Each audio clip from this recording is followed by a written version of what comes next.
Ranchi university में पढ़ने वाले एक छात्र की आज मौत।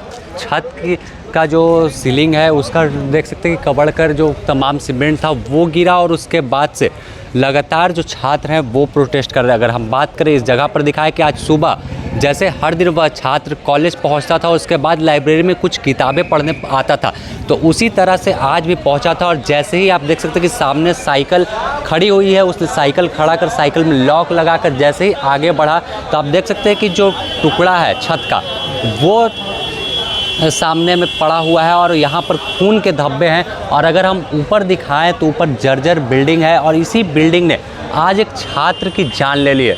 इस जैसे ही छात्र पर यह छज्जा टूट कर गिरा उसके बाद से लगातार जो छात्र है वो आक्रोशित है। हम आपको कुछ आगे चलकर दिखाते हैं कि यहाँ पर सिर्फ टुकड़ा जो छत से गिरा था वो है और एक शायद वह टोपी जो सामने वो छात्र की, इसके अलावा जो स्टूडेंट है उसकी चप्पल यहाँ पर पड़ी हुई है। और मौत के बाद से अगर हम बाहर दिखाएं तो तमाम छात्र आक्रोशित है। लगातार वह अब वाइस चांसलर और जो तमाम पदाधिकारी है उन पर कार्रवाई की मांग कर रहे हैं। हम चलते हैं आपको बाहर दिखाते हैं। जस्ट केंद्रीय पुस्तकालय के सामने तमाम छात्र एकजुट हो गए हैं और वह अब सड़क जाम कर प्रोटेस्ट कर रहे हैं। अगर हम दिखाएं इस चारों ओर बिल्डिंग के तो आप देख सकते हैं कि अपने आप में आपको देखने से अंदाज़ा लग जाएगा कि बिल्डिंग का मेंटेनेंस के नाम पर कुछ भी नहीं किया जाता। इसी का खामियाजा जो अधिकारी है, जो पदाधिकारी है इस केंद्रीय पुस्तकालय के या यूनिवर्सिटी के,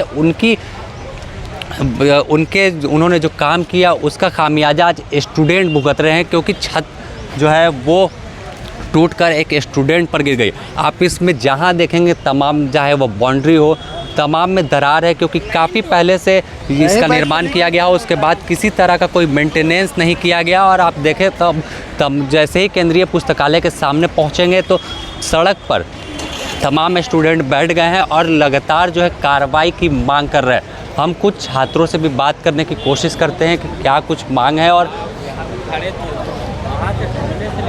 कैसे हुआ है पूरा घटना। उनसे पूछे सामने भैया बाहर पे वहाँ पे खड़े थे, ऊपर से यानी वो आए चला करके, उसके बाद वहाँ पर साइकिल रखे, साइकिल रखने के बाद वो बाहर निकले, जस्ट थोड़ा सा जो छावनी बना उससे थोड़ा सा बाहर निकले वो, और ऊपर से टूट करके उसके सिर पे गिर गया। गिरा वो फ्लैट हो गया ज़मीन पे। उसके बाद गए दौड़ करके, एक कोशिश था कि जो भी कर सके बचा सके, बट उस समय वो पूरा अनकॉन्शियस हो चुका था, जिसकी वजह से कुछ समझ में नहीं आ रहा था। कौन से डिपार्टमेंट के वो छात्र थे? डिपार्टमेंट तो नहीं बता पाएंगे क्योंकि अभी ग्रेजुएशन उसका ख़त्म हुआ है और अभी स्टार्ट किया था वो लाइब्रेरी। हाँ, तैयारी कर रहा था। तो आपने सुना कि तमाम जो छात्र जो प्रत्यक्षदर्शी थे वह बता रहे किस तरह से जैसे ही वह सुबह पहुंचा था उसके बाद से साइकिल लगाकर लाइब्रेरी में जाने ही वाला था कि उतने में जो छत थी वो टूटकर उस पर गिर पड़ी। और देख सकते हैं कि छात्र नेता देवेंद्र नाथ महतो भी यहाँ पहुँचे। हम इनसे भी बात करते हैं कि क्या कुछ मांग है इनकी और आगे क्या करेंगे, कितना देर तक ऐसे सड़क पर बैठे रहेंगे। अपना रोजगार के लिए सड़क में भी आता था हमारे साथ और अपना परिवार का सहारा बनने के लिए नियमित रूप से लाइब्रेरी भी आता था। लेकिन आज वो हमारे बीच इसलिए नहीं रहे कि एक विश्वविद्यालय प्रशासन के तरफ से लापरवाही के वजह से बारंबार लिख के संज्ञान में दिया गया है यहाँ का जर्जर स्थिति के बारे विश्वविद्यालय को। उसके बावजूद भी यहाँ के विश्वविद्यालय प्रशासन संज्ञान में नहीं लिया। यह घटना बहुत ही दुखित घटना है। इस घटना से हम बहुत मर्माहत हैं, चिंतित हैं, दुखित हैं। सबसे पहले हमारे साथी मंतोष विद्या को विनम्र श्रद्धांजलि देते हुए सत नमन करते हैं और इस दुख की घड़ी में उसके परिवार को दुख सहन शक्ति प्रदान करने का ईश्वर से कामना करते हैं। और आज हम सड़क पे इसलिए हैं, दुख के साथ साथ आक्रोशित भी हैं, क्योंकि जो शिक्षा व्यवस्था जर्जर है। एक छात्र जो होता है, एक युवा जो होता है, वो कल का राज्य का भविष्य है, कल का इस देश का भविष्य है, एक परिवार का सहारा है, माँ बाप का सहारा है। लेकिन एक ऐसे युवा को एक माँ बाप से अलग एक विश्वविद्यालय करता है, तो हम एक तरह से कह सकते हैं कि विश्वविद्यालय के तरफ से एक तरह का ये मर्डर है। और इसीलिए तत्काल यहाँ के उपायुक्त महोदय हमारे बीच आए और निरीक्षण करें घटना का, और जिसके लापरवाही से इतना बड़ा घटना घटा है जो राज्य को कलंकित किया है, उस पर तुरंत कानूनी कार्रवाई हो। और जो यहाँ के कुलपति महोदय हैं जो एक छत को नहीं बचा पाए, जिससे यहाँ तक जान तक चला गया, वैसा कुलपति विश्वविद्यालय नहीं चला सकते हैं। वो तत्काल इस्तीफा दें। उसके बाद जो एक युवा जो कल का भविष्य था, एक सहारा था, उस परिवार को 1 करोड़ का तत्काल मुआवजा दिया जाए और उसके परिवार को एक सरकारी नौकरी सुनिश्चित किया जाए और यहाँ के वीसी इस्तीफा दें। और जब तक हमारी मांग पूरी नहीं होगी तब तक हम लोग इस सड़क पे बने रहेंगे। अभी मंतोष का डेड बॉडी भी आने वाला है। और तो आप देख सकते हैं कि किस तरह से इनकी मांग है कि 1 करोड़ रुपए मुआवजा और जो तमाम दोषी अधिकारी है उन पर कार्रवाई की जाए। कुछ और छात्र यहाँ पर है, हम उनसे बात कब तक ऐसा जिम्मेवार किसे मानते हैं इसे? देखिए, सबसे पहली बात जिम्मेवार, ठीक ना, विश्वविद्यालय में जो घटित जितने भी प्रकार की घटना घटित होती है तो सबसे पहले जो जवाबदेही होता है वो बीसी का होता है, ठीक ना।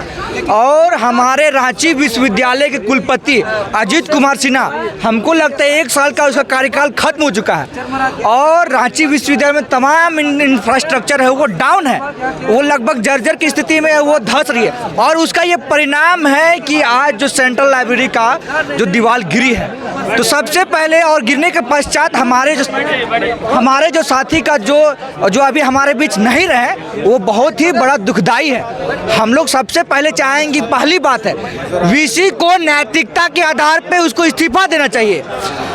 और जो दूसरी बात है, वहाँ हमारे साथी के परिजन को 1 करोड़ मुआवजा। और जो तीसरी बात है, हमारे साथी को सरकारी नौकरी, हमारे साथी के परिजन को सरकारी नौकरी। और चौथी बात है, झारखंड में जितने भी व्यवस्था है उसको ठीक किया जाना चाहिए। धन्यवाद। कब तक जारी रहेगा और क्या मांग? देखिए, हमने अपने साथी को तो खोया, लेकिन झारखंड ने एक ऐसे लाल को खो दिया जो आने वाले दिन में एक सरकारी नौकरी लेता और झारखंड जैसे पिछड़े राज्य की सेवा करता। आज वो छात्र बीटेक किया हुआ था, हमारा मित्र मंतोष बेदिया, वो गांव से साइकिल चला करके यहाँ पर आया और अपने साइकिल को पार्क कर रहा था, तभी भ्रष्टाचार के द्वारा बनाया हुआ ये भवन उसके माथे पर गिरता है और वहीं पर उसकी आकस्मिक मृत्यु हो जाती है। हमारे छात्रों का मांग है कि विश्वविद्यालय जो है जल्द से जल्द उसके परिवार को 1 करोड़ रुपये का मुहैया प्रोवाइड करवाए और जो वो छात्र का चाहत था एक सरकारी नौकरी, विश्वविद्यालय के द्वारा उसके परिवार को एक सरकारी नौकरी दिया जाए। क्योंकि घर में धन अर्जित करने वाला वो एक छात्र था जो कि यहाँ ट्यूशन भी पढ़ाता था, अपना पढ़ाई भी करता था और घर के भी चलाता था।